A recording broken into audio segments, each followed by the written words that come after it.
बिस्मिल्लाहिर्रहमानिर्रहीम। अस्सलाम वालेकुम स्टूडेंट्स, मैं हूं हसन फरीद, आपका physics teacher. Students, last time हम लोगों ने कूलम्स फोर्स को बहुत डिटेल में डिस्कस किया। अभी तक हम ये जान चुके हैं कि चार्जेस एक दूसरे पर फोर्स लगाते हैं, लेकिन ये फोर्स जो है बाकी फोर्सेस से जो नॉर्मल रूटीन में है किस तरह से डिफरेंट होती है और क्यों डिफरेंट होती है, ये हम जानेंगे आज के लेक्चर में। तो स्टूडेंट्स, आइए स्टार्ट करते हैं आज का लेक्चर।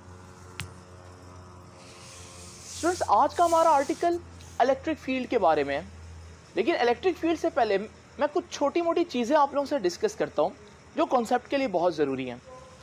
अगर हम रूटीन में देखें, जब हम चीज़ों पर फोर्स लगते हुए देखते हैं तो हम ये देखते हैं कि उन ऑब्जेक्ट्स में फोर्स लगाने के लिए एक कांटेक्ट होना बहुत ज़रूरी है, उनका एक दूसरे को टच करना ज़रूरी है, अदरवाइज़ वो फोर्स नहीं एग्जर्ट कर सकते। फॉर एग्ज़ाम्पल, अगर मैं एक नेल को, एक कील को दीवार के अंदर पुश करना चाहता हूँ तो डेफिनेटली मैं हैमर यूज़ करूँगा, लेकिन ये नेल जो है ये तब तक दीवार के अंदर नहीं जाएगा जब तक हैमर इसको फिजिकली आकर हिट ना करे, तब जाकर फोर्स एग्जर्ट होगी।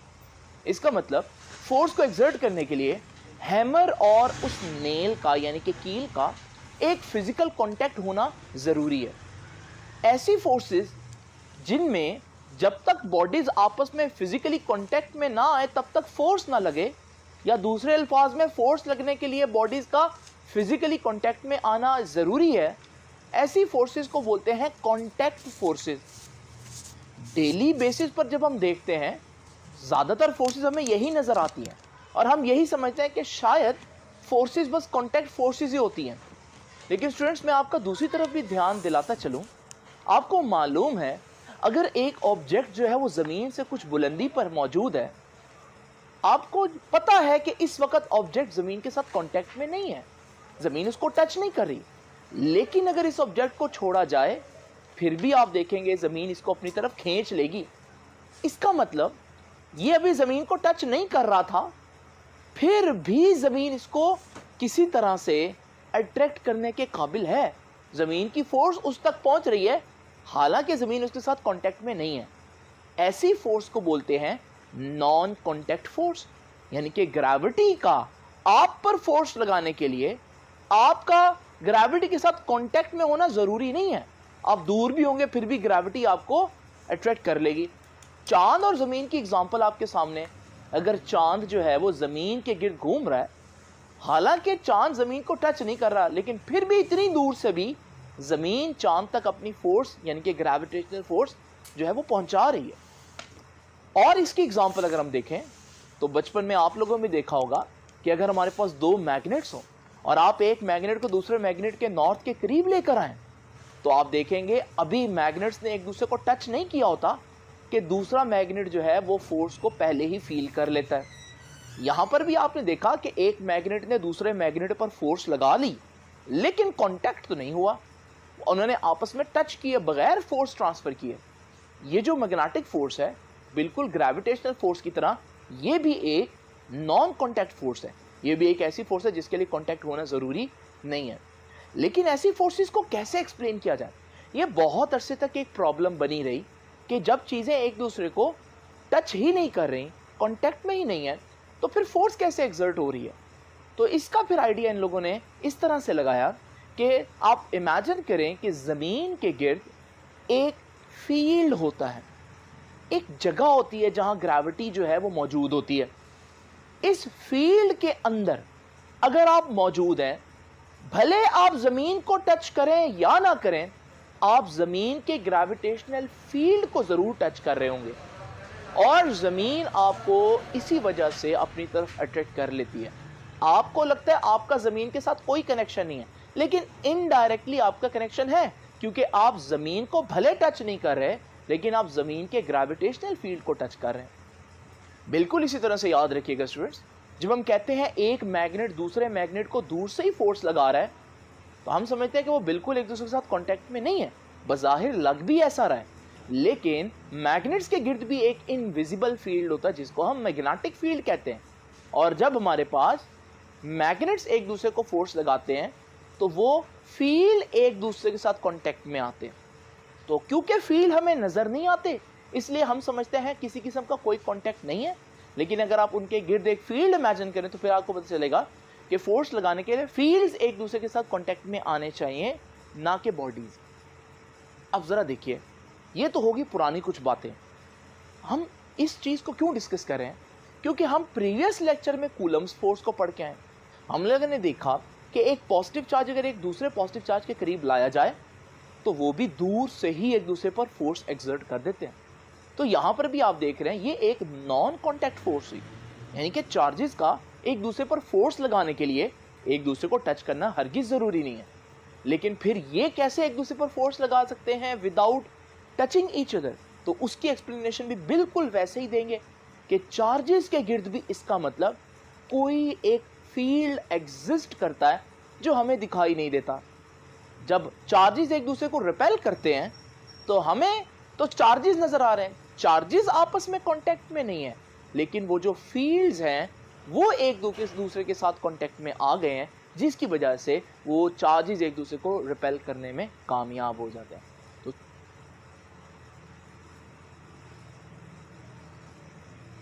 स्टूडेंट्स, यानी कि हम यहां पर भी वही ग्रेविटी वाला सॉल्यूशन, वही मैग्नेट्स वाला सॉल्यूशन अप्लाई करेंगे और हम कहेंगे कि हर चार्ज के गिर्द एक फील्ड होता है, एक ऐसी जगह होती है जिसके अंदर अगर कोई दूसरा चार्ज आ जाए तो उसको रिपल्शन या अट्रैक्शन का सामना करना पड़ेगा, चाहे वो चार्ज को टच हो या ना हो। फील्ड में आ जाए तो वो फोर्स का सामना करना पड़ेगा उसको। तो स्टूडेंट्स, ये है इलेक्ट्रिक फील्ड। जिस तरह ग्रेविटेशनल फील्ड है मैसेज के गिर्द, मैग्नेटिक फील्ड है मैग्नेट्स के गिर्द, बिल्कुल इस तरह से जो चार्ज के गिर्द जो फील्ड होती है उसे हम बोलते हैं इलेक्ट्रिक फील्ड। तो आइए जरा देखते हैं इसकी डेफिनेशन फिर किस तरह से करेंगे हम। What is an electric field? An electric field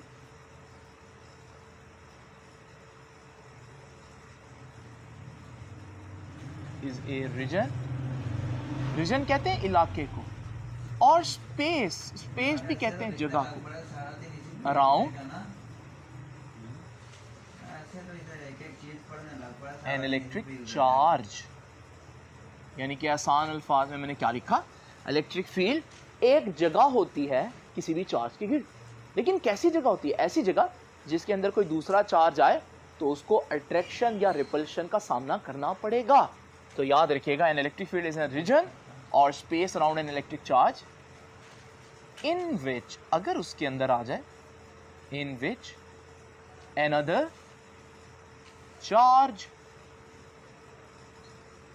can feel the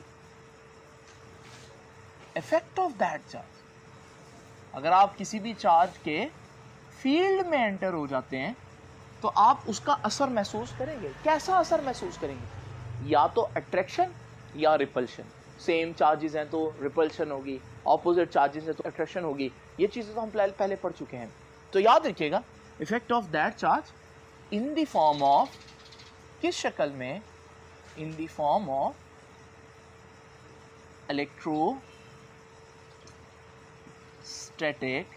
force of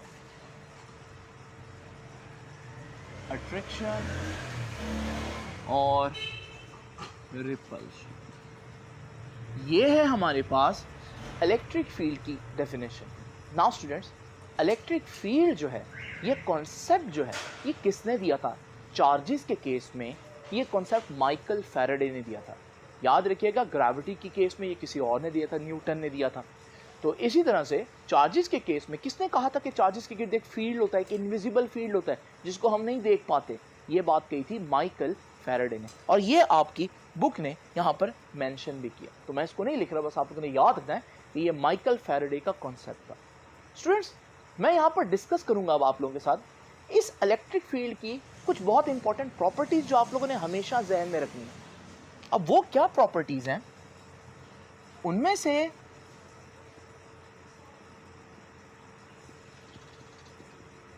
कुछ बुक ने डिस्कस की हैं, कुछ नहीं की, लेकिन इस चैप्टर को समझने के लिए, कॉन्सेप्ट क्लियर करने के लिए आपको ये सारी प्रॉपर्टीज याद रखनी पड़ेंगी जो मैं भी आप लोगों को बता रहा हूं।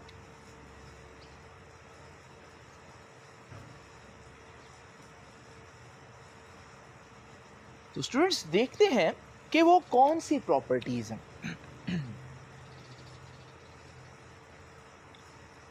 पहली प्रॉपर्टी डिस्कस करते हैं।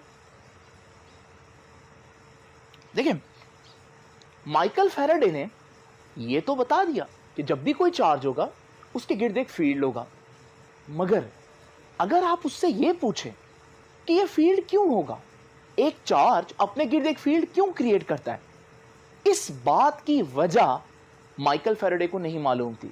यानी कि एक फैक्ट हमें पता है, ये हमारी ऑब्जर्वेशन है कि किसी भी चार्ज के गिर्द एक फील्ड होता है, लेकिन वो क्यों होता है इसकी वजह हमें नहीं मालूम। ऐसी प्रॉपर्टी जिसका हमें पता तो है कि वो एग्जिस्ट करती है, लेकिन उसकी वजह ना पता हो कि क्यों एग्जिस्ट करती है, उसे हम बोलते हैं ये एक इंट्रिंसिक प्रॉपर्टी है। इंट्रिंसिक प्रॉपर्टी है कि बस आपने ये मान लिया है कि ये प्रॉपर्टी एग्जिस्ट करती है, लेकिन आपको वजह नहीं पता। बिल्कुल जैसे ही ग्रेविटेशनल फील्ड एक इंट्रिंसिक प्रॉपर्टी है, यानी हर मैस दूसरे मैस को अट्रैक्ट करेगा, न्यूटन ने बोला, लेकिन क्यों करेगा, इसकी क्या वजह है, बस ये कायनात में उनके बिहेवियर में अल्लाह ताला ने पहले ही लिख दिया था। बिल्कुल इसी तरह से कायनात के वजूद में आने से पहले अल्लाह ताला ने यह फैसला कर लिया था कि चार्जेस एक दूसरे को अट्रैक्ट या रिपेल करेंगे, तो उसकी वजह जो है वो हमें नहीं मालूम।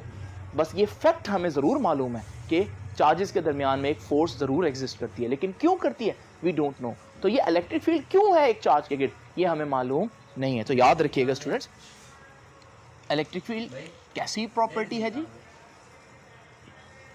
Electric field is an intrinsic property। बहुत इंपॉर्टेंट वर्ड है इंट्रिंसिक प्रॉपर्टी, और ये आपकी बुक ने यहां पर मेंशन भी किया होगा। नाउ स्टूडेंट्स, ये तो हो गया कि इलेक्ट्रिक फील्ड क्यों है, तो हमें नहीं मालूम इलेक्ट्रिक फील्ड क्यों है, हमने उसको इंट्रिंसिक प्रॉपर्टी कह दी कि हर चार्ज की बस अल्लाह ताला ने एक प्रॉपर्टी रख दी है इस कायनात में, उसका एक बिहेवियर है जिसमें उसने इलेक्ट्रिक फील्ड जनरेट करना है, हमें मालूम नहीं है कि वो क्यों जनरेट करता है। तो स्टूडेंट्स, नेक्स्ट प्रॉपर्टी अब क्या है, नेक्स्ट प्रॉपर्टी स्टूडेंट्स ये है कि हमारे पास लाइक फील्ड्स, एक जैसे फील्ड्स आपस में इंटरेक्ट कर सकते हैं। इसका मतलब क्या है मैं भी आपको बताता हूं, पहले आप इस बात को लिख लें। लाइक फील्ड्स यानी एक जैसे field can interact with each other.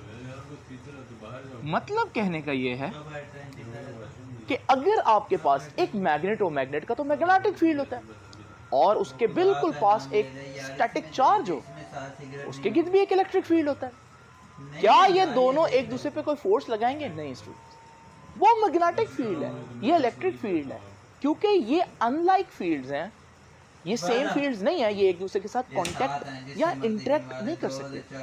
तो फिर कौन आपस में कर सकता है? तो फिर मैग्नेट के साथ इंटरेक्ट कर सकता है, चार्जेस के साथ, क्योंकि दोनों के दरमियान इलेक्ट्रिक फील्ड होगा, और इसी तरह मैसेज के साथ अट्रैक्ट कर सकते हैं, क्योंकि दोनों के गिर्द ग्रेविटेशनल फील्ड होगा। तो ये बात आ गई, जो फील्ड है वो लाइक फील्ड आपस में इंटरेक्ट कर सकते हैं। पॉइंट नंबर 3, ये भी बहुत इंपॉर्टेंट पॉइंट है कि याद रखिएगा, electric field is a 3D region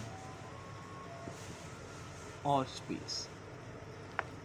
ये एक 3 डायमेंशनल कॉन्सेप्ट है, यानी कि चार्ज के गिर्द ये तीनों डायरेक्शंस में मौजूद होता है फील्ड। यानी कि अगर मेरे पास ये एक चार्ज है, मैं इसके गिर्द अक्सर आपको फील्ड इस तरह से बनाकर दिखाऊंगा, ये इसका फील्ड है, लेकिन इस फील्ड को अगर हम यहां पर देखें तो ये सर्कल नजर आ रहा है, लेकिन दर हकीकत स्टूडेंट्स अगर आप इसको 3 डायमेंशनली देखें तो आपको पता चलेगा ये तीनों एक्सिस में मौजूद है, यानी कि एक्स एक्सिस में भी है, वाई एक्सिस में भी और जेड एक्सिस में भी।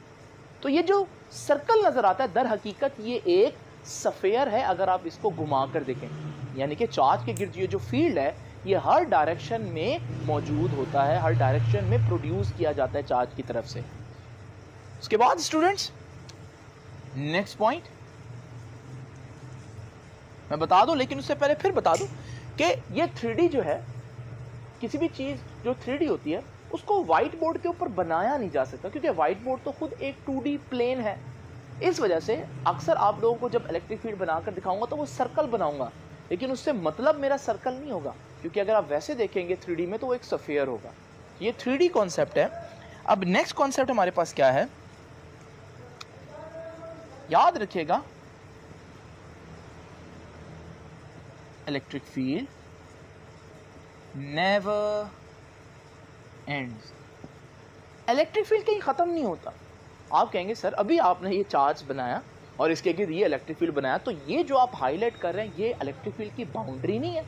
स्टूडेंट्स याद रखिएगा, क्योंकि मेरे पास लिमिटेड स्पेस है तो मुझे तो उसको कहीं ना कहीं ख़त्म करना है, लेकिन रियलिटी में अगर आप देखेंगे तो ये बाउंड्री कहीं भी एग्जिस्ट नहीं करती। फील्ड जो है वो इनफाइनाइट डिस्टेंस तक भी आपको मिलेगा। वो और बात है उसकी पावर या उसकी इंटेंसिटी उतनी ना हो, वो उसको मैं अभी डिस्कस करूंगा नेक्स्ट पॉइंट में, लेकिन ये याद रखिएगा कि जो फील्ड है ये इनफाइनाइट डिस्टेंस तक एग्जिस्ट करता है। यानी अगर कोई पूछे कि कहाँ फील्ड जीरो होगा, कहाँ फील्ड खत्म होगा, तो आप बताएंगे जहाँ डिस्टेंस इन्फिनिटी हो जाएगा। मतलब ये है कि ये फील्ड कहीं भी खत्म नहीं होगा। हो सकता है इतना कम हो जाए कि आपको फील ना हो, वो अलग बात है, लेकिन एग्जिस्ट जरूर करता है ये। तो याद रखिएगा इलेक्ट्रिक फील्ड नेवर एंड्स, इसकी कोई बाउंड्रीज नहीं होती। और लास्ट पॉइंट जो कि बहुत अहमियत का हामिल है और लेक्चर को मज़ीद आगे लेकर चलेंगे इसी पॉइंट से, वो पॉइंट क्या कहता है स्टूडेंट्स, वो पॉइंट ये कहता है स्टूडेंट्स कि इलेक्ट्रिक फील्ड जो है वो किसी चार्ज के गिर्द एग्जिस्ट करता है, चाहे उसके करीब कोई और चार्ज हो या ना हो।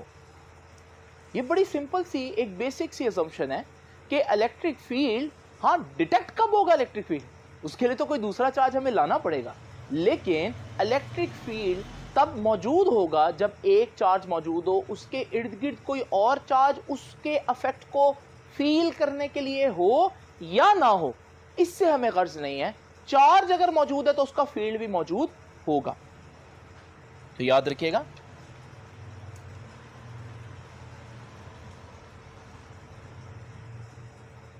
Electric field around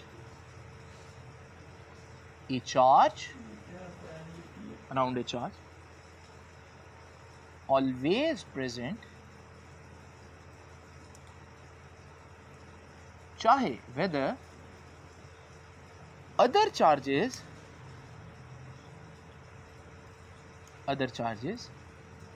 are present or not। याद रखिएगा एक अकेला चार्ज भी अगर मौजूद है तो उसके गिर्द फील्ड होगा, चाहे दूसरे चार्जेस हैं या नहीं। लेकिन आपको मालूम है अगर हमने उसके फील्ड को डिटेक्ट करना है तो फील्ड को डिटेक्ट जो है वो कोई और चार्ज आकर ही करेगा, कोई और चार्ज आकर ही बताएगा ना कि भाई इसके गिर्द फील्ड है, क्योंकि जब मैं इसके पास आया तो मुझे फोर्स लगी। तो डिटेक्शन के लिए दूसरा चार्ज होना ज़रूरी है, लेकिन एग्जिस्टेंस के लिए सिर्फ एक चार्ज भी हो तो उसका फील्ड मौजूद होगा। अब मैं आगे यही डिस्कस करूंगा ये जो इलेक्ट्रिक फील्ड है किसी भी चार्ज के गिर्द, इसको डिटेक्ट कैसे करना है। आइए ज़रा देखते हैं स्टूडेंट्स, लेकिन उससे पहले मैं आपको बता दूं ये वाली बात भी आपकी बुक ने यहाँ पर मेंशन की है क्लियर वर्ड्स में। तो आप लोग देख रहे हैं कि बुक में काफ़ी चीज़ें बिखरी हुई नज़र आ रही हैं, जिनको मैं इकट्ठा करके एक टॉपिक की शक्ल आप लोगों के सामने दे रहा हूँ। अब ज़रा देखते हैं कि इस फील्ड को डिटेक्ट कैसे करना है स्टूडेंट्स।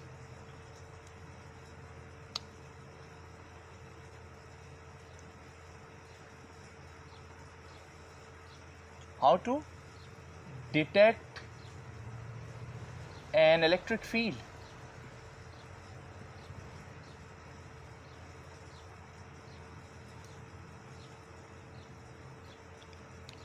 अब याद रखिएगा जैसे कि मैंने बताया कि इलेक्ट्रिक फील्ड तब तक डिटेक्ट नहीं होगा जब तक कि कोई और चार्ज आप उसके करीब लेकर ना जाएं। जब आप कोई और चार्ज लेकर जाएंगे तो उसकी मौजूदगी में या तो उसको अट्रैक्शन या रिपल्शन का सामना करना पड़ेगा, और इसी फोर्स की वजह से आप अंदाज़ा लगाएंगे कि भाई यहाँ कोई इलेक्ट्रिक फील्ड है। तो याद रखिएगा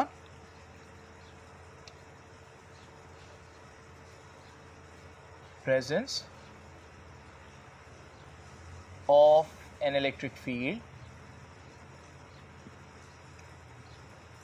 cannot be tested नहीं टेस्ट की जा सकती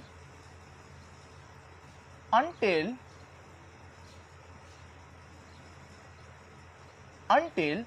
another charge Q नॉट यहां कह रहा हूं, क्यों कह रहा हूं, क्योंकि ये टेस्ट चार्ज है। अब ये क्या होता है मैं भी थोड़ी देर में एक्सप्लेन करूंगा, फिलहाल आप इसको लिख लें। तो याद रखिएगा, with an until another charge Q naught is placed near to that charge, वो जिसका फील्ड आपने फाइंड आउट करना है, उस चार्ज को मैं यहां पर Q कह रहा हूं, कैपिटल Q कह देता हूं ताकि दोनों में थोड़ा फर्क रहे। तो ये देखें, दो चार्जेस हैं।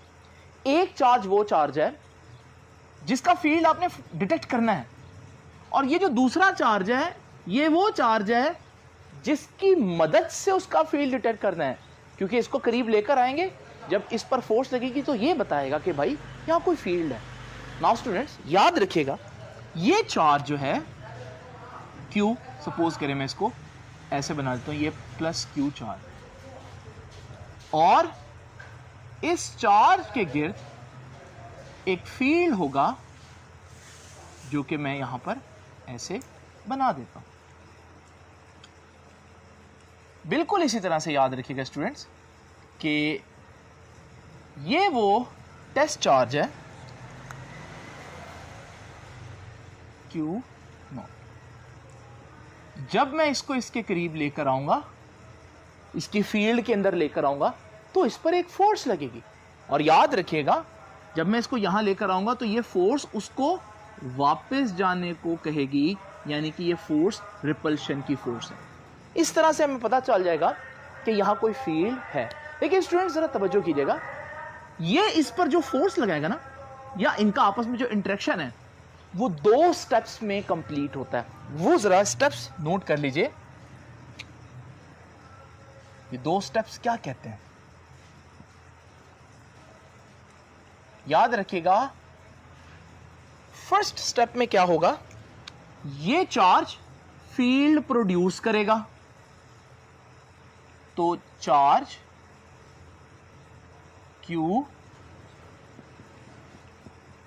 will produce an electric field around it। यानी कि आप इसको यूं समझें कि अगर यहां पर कुछ भी मौजूद नहीं है और अचानक से चार्ज आता है, चार्ज का वजूद आएगा जैसे ही, तो फौरन ही उसके गिर्द एक फील्ड बनना शुरू हो जाएगा, और फिर ये फील्ड जो है वो हमारे पास उस चार्ज के साथ इंटरेक्ट करके उस पर फोर्स लगाएगा। तो दूसरे स्टेप में आप देखेंगे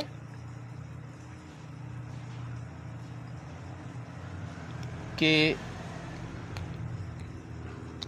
जो दूसरा चार्ज है, चार्ज Q नॉट, इसके छोटा सा ओ डालते हैं यहां पर, charge Q not will interact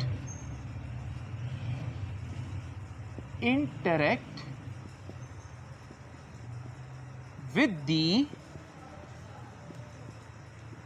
field of charge Q। तो पहले स्टेप में इसने फील्ड प्रोड्यूस किया, और जैसे इसका फील्ड इसको टच करेगा तो वो उस पर एक फोर्स लगाएगा, फिर ये इंटरेक्शन होगा। तो ये याद रखिएगा, जो इंटरेक्शन है ये दो स्टेप्स में कंप्लीट होता है, और ये दोनों स्टेप्स जो है यहाँ पर आपकी बुक ने भी डिस्कस किए हैं, बड़े ही छुपा के, तो मैंने अलग करके आप लोगों के सामने लिख दिया, क्योंकि शॉर्ट क्वेश्चन में अगर ये पूछे तो अक्सर बच्चों को पता ही नहीं होता कि ये चीज़ बुक में इवन मौजूद भी है या नहीं। नाउ स्टूडेंट्स, ये तो हो गया इलेक्ट्रिक फील्ड को डिटेक्ट करना। अब हम इलेक्ट्रिक फील्ड को मेजर करेंगे। इसका क्या मतलब है, तो ये था how to detect an electric field. अब मैं आपके सामने लिखने लगा हूं, how to measure the strength of electric field। देखिए इससे मेरा मतलब है क्या, ज़रा तवज्जो कीजिएगा। देखिए स्टूडेंट्स, आप एक कमरे में मौजूद हैं, उस कमरे में एसी चल रहा है, पूरे कमरे में कूलिंग है। तो इसका मतलब ये जो इस एसी का कूलिंग वाला फील्ड है एक, ये तो पूरी कमरे में मौजूद है, लेकिन क्या पूरे कमरे में उस कूलिंग की जो इंटेंसिटी है क्या वो सेम है? हर जगह एक जैसी कूलिंग है? हर जगह कूलिंग का फील्ड तो मौजूद है, लेकिन क्या कूलिंग एक जैसी है? तो हम देखेंगे कि कूलिंग एक जैसी नहीं है, बल्कि एसी के करीब जो है वो कूलिंग ज़्यादा होती है, और जैसे जैसे आप दूर जाते हैं एसी से दूर होने पर कूलिंग भी कम होती है। तो इसका मतलब जिस तरह से कमरे में कूलिंग यकसा नहीं होती, इसी तरह से जब किसी चार्ज के गिर्द फील्ड हो, फील्ड तो हर जगह है, लेकिन क्या उस फील्ड की स्ट्रेंथ इस पॉइंट पर और इस पॉइंट पर सेम होगी? ऐसा नहीं होगा। तो याद रखिएगा, अब हम यही मालूम करेंगे कि किसी पॉइंट के ऊपर फील्ड की स्ट्रेंथ कितनी होगी, और ये मालूम करने के लिए हमें एक टेस्ट चार्ज लेना पड़ेगा। अब ज़रा मेरी बात तवज्जो से देखिएगा, मैं क्या कह रहा हूँ। मैं कह रहा हूँ कि सपोज करें इस पॉइंट पर, पॉइंट ए कह देता हूँ, इस पॉइंट पर मैं देखना चाहता हूँ फील्ड कितना स्ट्रांग है। डेफिनेटली मैं एक टेस्ट चार्ज लूँगा और मैं उसको यहाँ लेकर आऊँगा। इसका टेस्ट चार्ज होना क्यों ज़रूरी है वो भी मैं आपको बता देता हूँ, क्योंकि स्टूडेंट्स आपको मालूम है हर चार्ज का फील्ड होता है। अगर इसका फील्ड है तो इसका भी तो फील्ड होगा। जब इसका फील्ड होगा, जब मैं यहाँ पर लेकर आऊँगा पॉइंट ए पर, तो दोनों एक दूसरे पर फोर्स लगा रहे होंगे, तो मेरे पास जो इस पॉइंट पर इंटेंसिटी आएगी वो सिर्फ इस फील्ड की नहीं आएगी। मैयर मैं किसकी करना चाहता हूँ? इसी फील्ड की, लेकिन इसका भी तो कंट्रीब्यूशन होगा ना। तो फिर मैं क्या चाहूँगा? मैं चाहूँगा अगर मैं पॉइंट ए पे खालिस्तान प्योर अगर सिर्फ इसी की फील्ड की इंटेंसिटी मालूम करना चाहता हूँ, तो फिर इसकी फील्ड ना होने के बराबर हो। और वो कब ना होने के बराबर होगी? जब ये चार्ज बहुत छोटा होगा। इसलिए इस चार्ज को हम टेस्ट चार्ज कहते हैं और Q0 से रिप्रेजेंट करते हैं। ये इतना छोटा होता है कि इसकी अपनी फील्ड ना होने के बराबर होती है। तो स्टूडेंट्स, अब कैसे मैं मालूम करूंगा कि कहां पर फील्ड की इंटेंसिटी कितनी ज़्यादा है या कम है? स्ट्रेंथ कैसे मालूम करूंगा?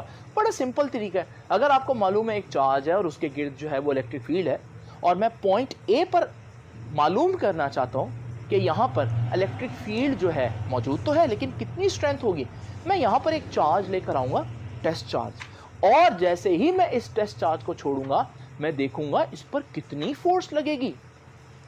उस फोर्स से मुझे अंदाज़ा होगा कि फील्ड कितना स्ट्रांग है।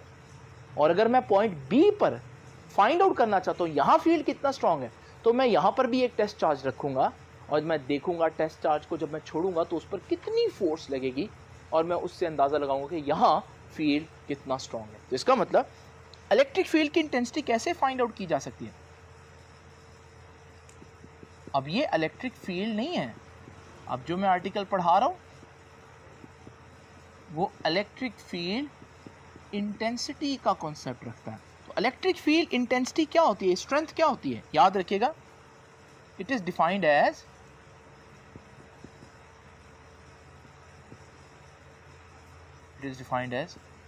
force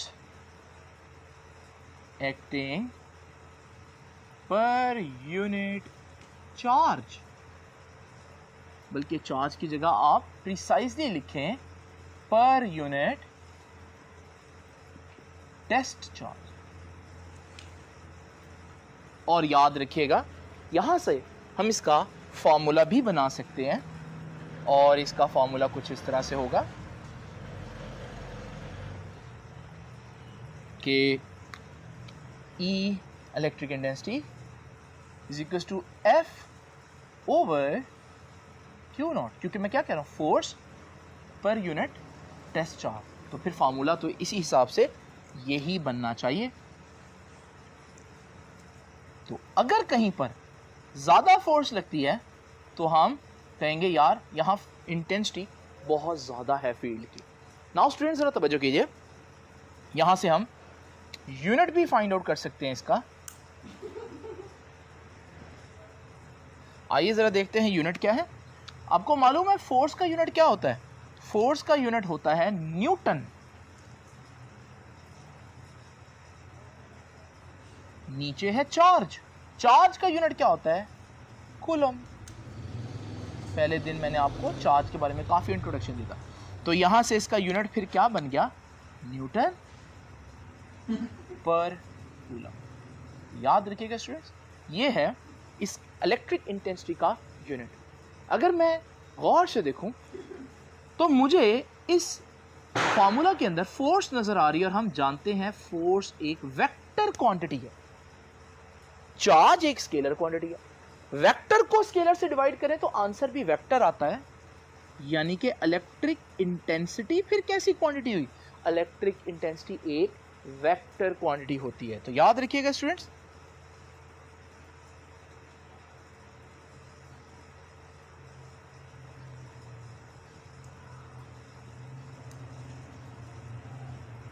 क्वांटिटी जी कैसी हुई जी, वजह भी आपने लिखनी है, as force is a vector, hence उसी वजह से इलेक्ट्रिक फील्ड यानी E is also a vector. याद रखिएगा इलेक्ट्रिक फील्ड कैसी क्वांटिटी है जी, एक वेक्टर क्वांटिटी। नाउ स्टूडेंट्स, अगर ये वेक्टर क्वांटिटी है, हर वेक्टर में एक खास बात होती है, और वो क्या होती है, डायरेक्शन। तो अगर इलेक्ट्रिक फील्ड एक वेक्टर क्वांटिटी है, इलेक्ट्रिक फील्ड इंटेंसिटी एक वेक्टर क्वांटिटी है, तो इसकी भी कोई ना कोई डायरेक्शन तो होगी। याद रखिएगा students,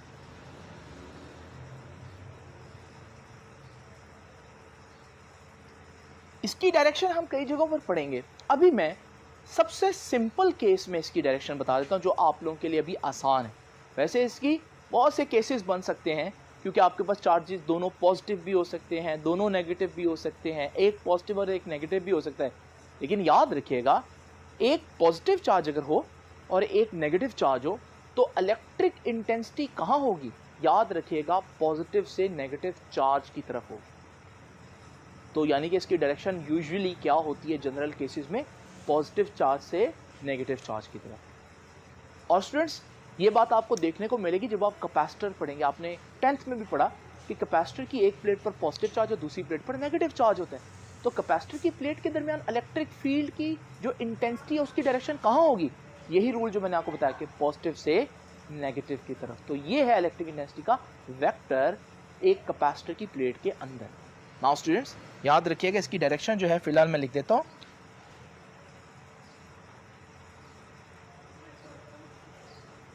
It is usually directed from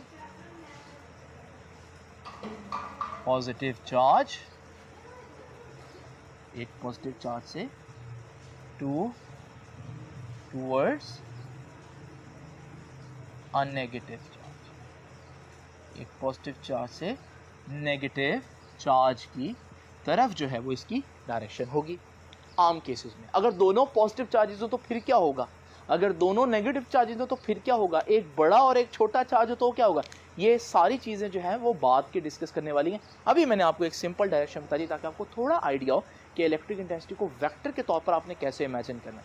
now students, ज़रा तवज्जो कीजिएगा, अब मैं इस फार्मूले को थोड़ा सा मज़ीद आगे लेकर चलूँगा। तो ये फार्मूला ज़रा ध्यान से देखिए, मैं देता हूँ नेक्स्ट हेडिंग, तो देखते हैं उसमें अब हम लोग क्या सीखेंगे।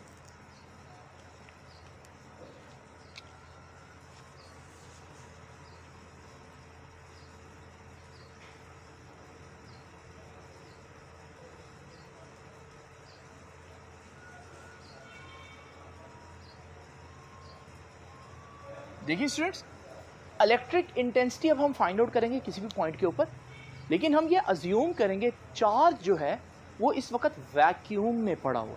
तो ज़रा तवज्जो कीजिए, हमारे पास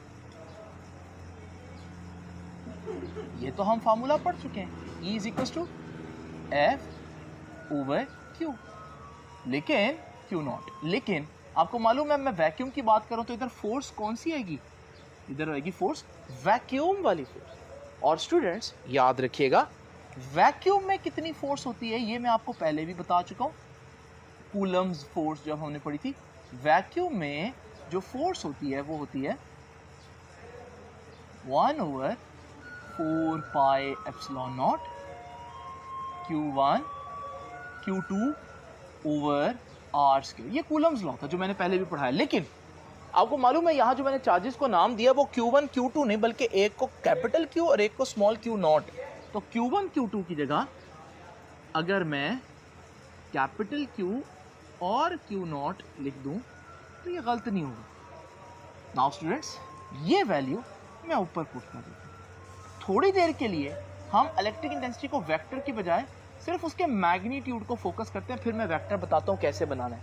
तो इसलिए जब मैं ये वैल्यू ऊपर पुट करूंगा तो ये बन जाएगा E, इधर आ जाएगा F वैक्यूम, वो कितना है जी 1/4 पाई एप्सिलॉन नॉट, और साथ आ जाएगा Q/R स्क्वायर।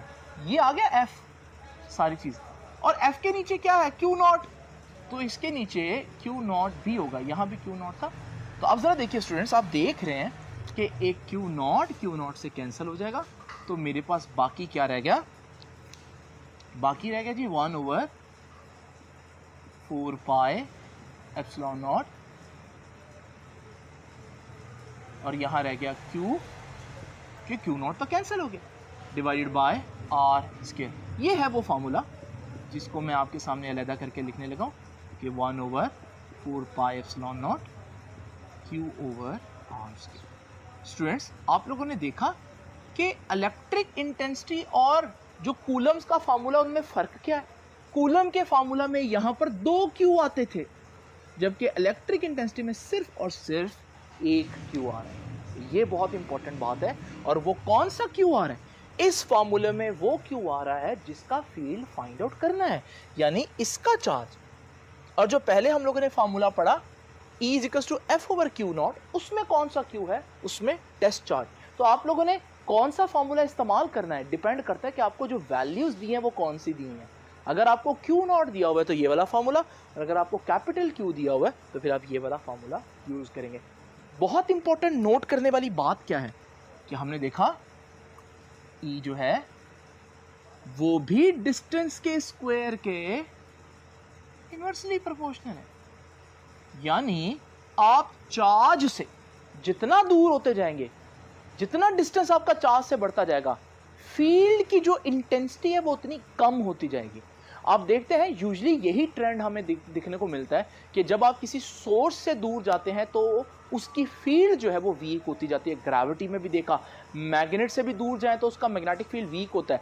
बिल्कुल ऐसे ट्रेंड आपको यहाँ पर मिल रहा है कि इलेक्ट्रिक फील्ड का जो डिस्टेंस के साथ रिलेशन है वो एक इनवर्स रिलेशन है और स्क्वायर के साथ आ रहा है। यानी कि अगर किसी पॉइंट पर इलेक्ट्रिक इंटेंसिटी की कुछ वैल्यू है और मैं उससे डबल दूर जाकर चेक करूंगा तो इलेक्ट्रिक इंटेंसिटी की वैल्यू आधी नहीं मिलेगी बल्कि 4 गुना कम मिलेगी। यानी कि अगर आप डिस्टेंस डबल कर दें तो इलेक्ट्रिक इंटेंसिटी 4 गुना कम हो जाएगी।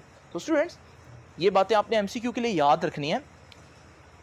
ये जो फैक्ट है ना कि जितना आप दूर जा रहे हैं उतनी इलेक्ट्रिक इंटेंसिटी कम हो रही है, इसको हम एक और तरह से भी बना सकते हैं।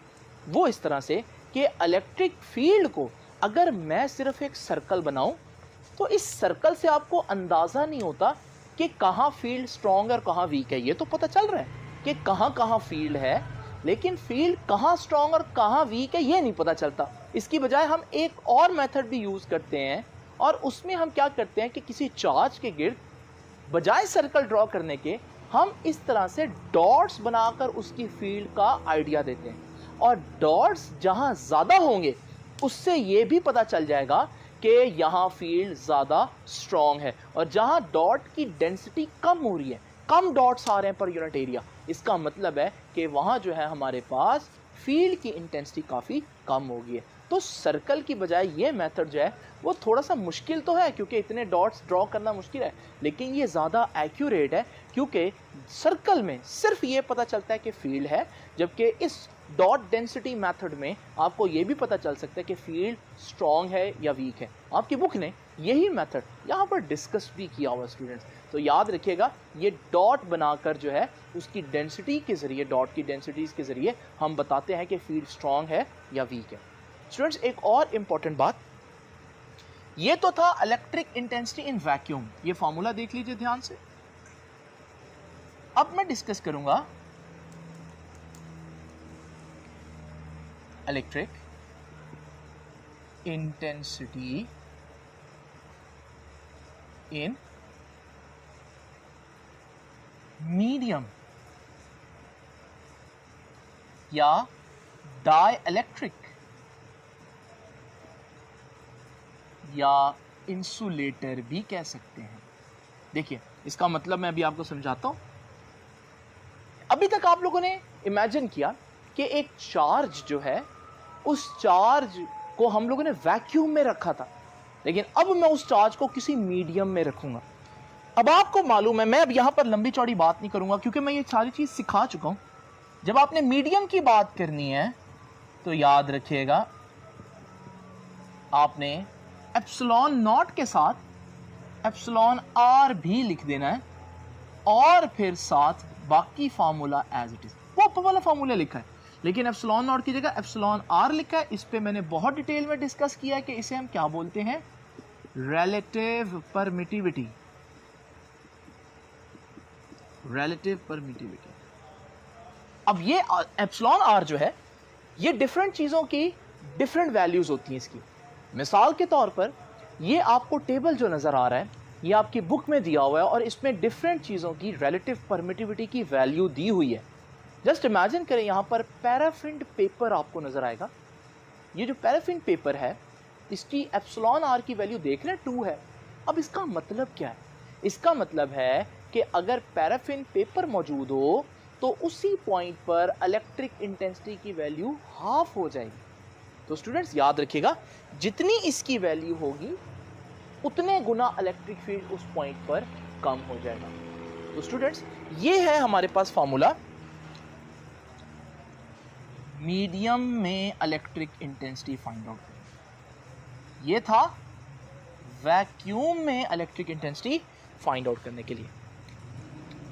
और याद रखिएगा जी, हमारे पास यहां पर कुछ चीज मैं आपको यहां पर अलहदा बता देता हूं, बुक में इसका जिक्र नहीं है। देखिए, अगर मैं इस एप्सिलॉन आर को थोड़ी देर के लिए भूल जाऊं, मिटा दूं, तो बाकी जो चीज रह गई है 1/4 pi epsilon naught q over r square, वो तो यही ऊपर वाली चीज है।